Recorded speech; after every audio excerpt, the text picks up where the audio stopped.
জানুয়ারি মাসে সব বই পাঠ্যপুস্তক ছাত্রদের হাতে পৌঁছে দিতে হয়। এই যে বইগুলো ছাপানো, এটা একটা বড় বাণিজ্য চক্র। এর মধ্যে একটা চক্র আছে যারা এটাতে বহু কোটি কোটি টাকার অপচয় হয়েছে।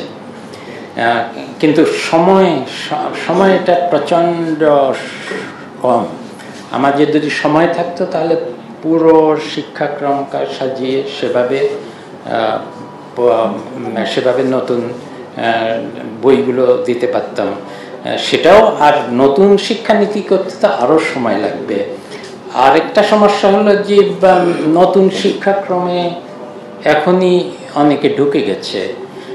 এখন ক্লাস 9-এ যারা পড়ছে তাদের তো 8-9 মাস হয়ে গেছে। আমাদের একটা সবচেয়ে বেশি আপাতত যেটা সম্বন্ধে অভিভাবকরা সবচেয়ে বেশি চিন্তিত ছিলেন যে আমাদের ছেলেমেয়েরা এই শিক্ষাক্রমে কিছু পড়ছেন না, তারা কি সব প্রজেক্ট করছে যেটা ওনারা বুঝতে পারছেন না, এবং মূল্যায়নের পদ্ধতিও বুঝতে পারছেন না। আমি 2-1টা ওই বইগুলো সব নিয়েছি এবং এগুলো অনেকগুলো দেখে আমি যেটা দেখেছি যে মূল্যায়ন পদ্ধতি কি হবে না হবে, এই বাংলা আমি নিজে বুঝি না, আমি বুঝতে পারি না কি করে আসলে মূল্যায়ন হয়।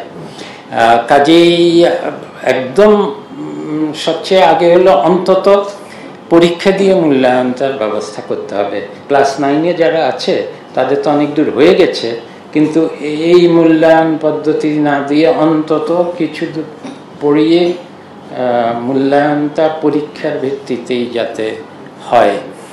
কিন্তু রাতারাতি তো সেই পরীক্ষা পদ্ধতি আমি এখন বদলাতে পারবো না, কারণ যেই আর নতুন যেই পাঠ্যক্রম, এটা মোটামুটিভাবে আমরা চেষ্টা করছি, যেহেতু আমাদের কাছে হাতে আর সময় নাই এবং ছাপাতে দিতেই হবে, 1 সপ্তাহের মধ্যে ছাপাতে দেওয়ার কথা।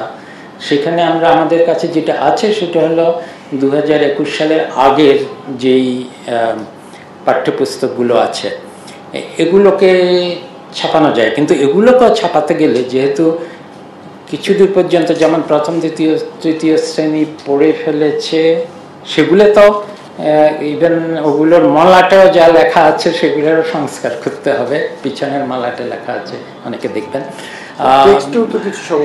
এবং কিছু কিছু টেক্সট যেটা লেখা সেটা অতি দ্রুত যাতে সংশোধন করা যায় সেগুলো করে, কিন্তু এটা দিয়ে আপাতত চালিয়ে যাওয়া যাবে।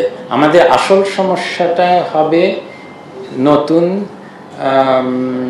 এই এখন যারা 9-এ পড়ছে এরা মাঝখানে পড়ে গেল, কারণ আমরা আগামী বছরের ক্লাস 10-এ আবার বহুমুখী সে যারা বিজ্ঞান পড়তে চায়, যারা কলা বিভাগে, তারা বাণিজ্য বিভাগে, এটা আমরা মনে করি স্কুল পর্যায়ে থেকেই শুরু না করলে কলেজে গিয়ে হঠাৎ করে তারা ওই লেভেলে পারে না। এটা আমার নিজের অভিজ্ঞতা, তো আমি জানি।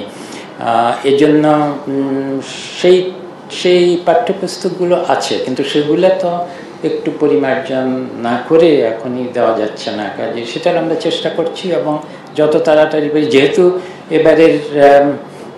এবারের এই মুদ্রণে বড় ধরনের বাণিজ্য হবে না, সে কারণে অন্তত আমরা এমন পদ্ধতিতে ছাপানোর ব্যবস্থা করব যেটাতে অন্তত পাঠ্যপুস্তকগুলো দেখতে অন্তত দৃষ্টিনন্দন হবে, কাগজগুলো এত খারাপ হবে না, এর মধ্যে ছাপায় এত ভুল থাকবে না।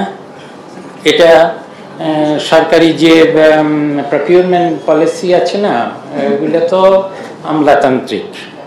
সেই আমলাতান্ত্রিক জটিলতাকে যতদূর পারি কমিয়ে এনে আমার নিজের উপরই দায়িত্ব নিয়ে, যে উনি যদি কারাপশন করতে থাকেন করেছেন, কিন্তু তার সত্ত্বেও আমি চেষ্টা করব যে অন্তত বইগুলো সুন্দরভাবে ভালোভাবে মুদ্রিত হয়, ঠিক সময়ে মুদ্রিত হয়, আর্থিক অনিয়ম হবে না, এটা আমি নিশ্চিত করব। টেক্সটে কি ধরনের পরিবর্তন আনছেন স্যার? টেক্সটগুলোতে কি ধরনের পরিবর্তন আনছেন? ইতিমধ্যে একটা শপথে আমরা দেখছি স্কুলে, প্রাইমারি স্কুলের যে অ্যাসেম্বলিতে শপথ হতো ওটা আমাদের একটা কমিটি তৈরি করে দিচ্ছি। আমি তো সব বিষয়ের বিশেষজ্ঞ না। টেক্সট এক্স্যাক্টলি কি হবে ন্যূনতম করতে হবে, কারণ সময় নাই, অতি দ্রুত করতে হবে। এবং ওই যে একটা আমলাতান্ত্রিক পদ্ধতি, যে ইনি হবেন প্রধান কি যেন বলে লেখক, তারপরে পর্যায়ে অন্য লেখক, এত কিছুর সময় নাই। একজন যিনি ভালো পারেন উনি কলেজের শিক্ষক হন বা বিশ্ববিদ্যালয়ের শিক্ষক হন, উনি নিজের দায়িত্বে আমাদের কিছু গাইডলাইনে উনি নিজে করে দেবেন।